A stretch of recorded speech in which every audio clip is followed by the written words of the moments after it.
from Berserk RL. It's a long question, but I'll just summarize it. Suppose we favor a stateless society in the long run. It would be a mistake to work for the elimination. I've said that it would be a mistake to work for the elimination of the state in the short run, and we should be trying to strengthen the state because it's needed on the check of power of large corporations. Yet the tendency of a lot of anarchist research, my own too, and others, is to show that the power of large corporations derives from state privilege, and governments tend to get captured by concentrated private interests. That would seem to imply that the likely beneficiary of a more powerful state is going to be the same corporate elite we're trying to oppose. So if business both derives from the state and is so good at capturing the state, why isn't abolishing the state a better strategy for defeating business power than enhancing the state's power would be? Well, there's a very simple answer to that. It's not a strategy. And since it's not a strategy at all, it can't be a better strategy. The strategy of eliminating the state is back in the level of let's have peace and justice. How do you proceed to eliminate the state? Okay. Can you think of a way of doing it? I mean, if there were a way of doing it in the existing world, everything would collapse and be destroyed. You just can't do it. There's nothing to replace it. If there was a rich, powerful network of cooperatives, community organizations, worker control of industry, extending over the whole country and the whole world, in fact, yeah, then you could talk about eliminating the state.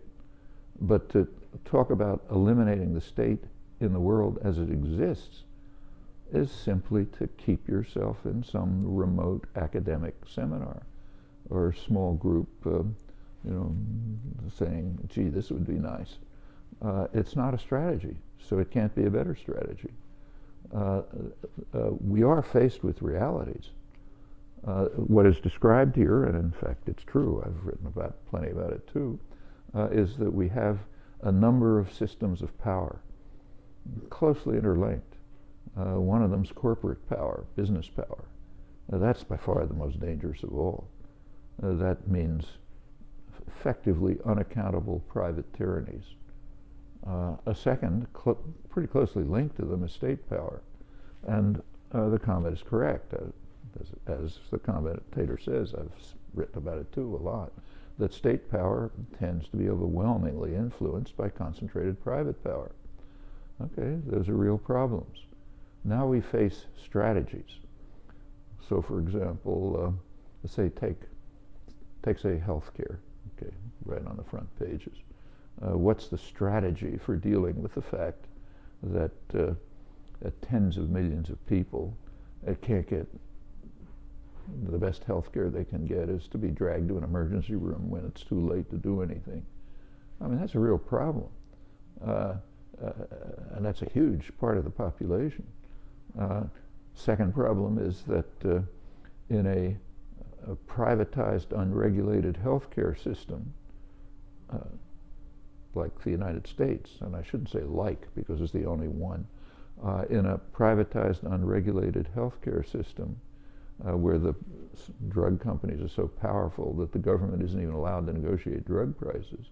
In that kind of system, first of all, healthcare is strictly rationed by wealth, very strictly. And secondly, it is designed in such a way that the federal budget is going to be destroyed. You just take a look at the tendency lines. There won't be anything left for schools, for Social Security, for worker safety, anything. What will be left is for the military. That's untouchable. Keeps going up. Another problem we ought to look at. Obama has the biggest military budget since the Second World War. So, but as long as that is over there untouchable, another elephant in the closet, the radically inefficient, privatized, unregulated healthcare system is extremely harmful for people, except for the wealthy. They do fine, and is also going to destroy everything else. So what do we do about it? Well, it's not a strategy to say, okay, let's abolish the state. That doesn't do anything about it. In fact, it's just a gift to the corporate state power sector because it offers nothing. A short-term answer is to do what the large majority of the population has wanted for decades, and namely to develop a sensible national health care system of the kind every other industrial country has, one variety or another. Well, it happens to be a large majority opinion, so you don't have to break down many walls to organize people about it. It has been for decades. It's strongly opposed by the corporate state nexus, but that's not unbreakable. You know, bigger victories have been won.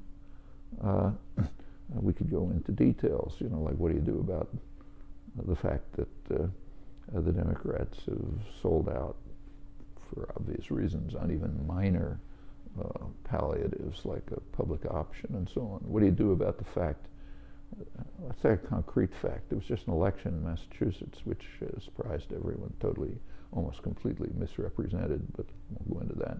But one of the striking things about the election was that union members, Obama's natural constituency, most of them didn't bother voting because there was tremendous apathy in the poorer and working class areas. The election was won by the wealthy suburbs. But of those who voted, most of them voted for Scott Brown, the Republican, against the Democrats, shooting themselves in the foot, incidentally, because one of the first things that happened is to knock off one possibly pro-union member from the National Labor Relations Board, but they had reasons. And the reasons are very clear. Just read the labor press. The reasons are that Obama made it very explicit that he was willing to compromise or give up on everything except one thing, taxing union members for their health care plans. So sure, people are enraged about that. I mean, why shouldn't they be? It's not an anarchist position, it's just a simple, elementary human position. Well, okay, if you're interested in the long-term project of the questioner, namely dissolving state and corporate power, you should be paying attention to that. And you should be organizing workers on that. You shouldn't leave it to Rush Limbaugh to organize people with real legitimate grievances. That's the way to fascism.